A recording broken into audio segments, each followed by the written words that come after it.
Pilates instructor with the Pilates Pro Chair team, and right now I want to speak with you about the difference between neutral spine and imprinted spine when you're working on your Pilates Pro Chair. You'll hear me reference these positions all the time, so I'd love for you to have an understanding of what that is. So we're going to start with you, I've got you on 2 low spring settings, and I've got your foot pedals separated, so they're working independently, and I'm going to have you lie down on the floor. You're going to make a shape with your hands, making a little diamond shape here with the fingertips together and the thumbs together. So go ahead and lie down. And just put your feet up on the pedals. They're just resting here for now. Find that neutral spine, which is what we're going to discuss right now. So you've got your little diamond shape with your hands. I want you to put the point of your fingertips down on your pubic bone and the heels of your hands on your hip bone. So they should make a nice flat surface like a table. So notice if your fingertips are tilted up towards the ceiling or if they're anchored down too far into the floor. So imagine you've got a little tabletop here and a bowl sitting on top of it.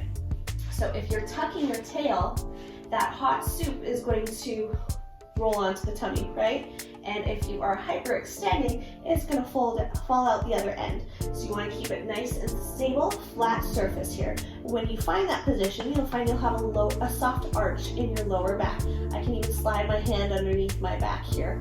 And that's a natural position. So this is why we call it your neutral spine.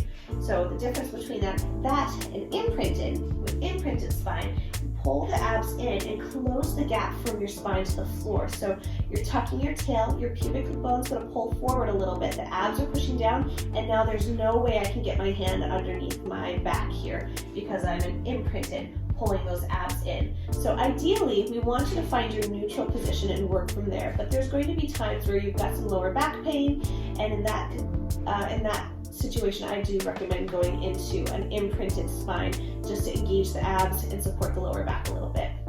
So we're going to do an exercise twice, once in each different position. We're doing single leg pumps. So find your neutral position. You can even lift your head and take a look and see if your pubic bone is lifted or if it's in line with the hips. And find that soft arc in the lower back. Then bring the head back down to the floor. So the whole point of the moving extremities through Pilates is to challenge the stability of the core. So you want to maintain that neutral position the entire time. Arms down at the side. Let's extend your left leg straight up towards the ceiling. Glue those knees together. So your right foot is on the pedal. I've got it on the arch of my foot. And I'm going to bend that right knee, push the pedal down to the floor, and control it back up.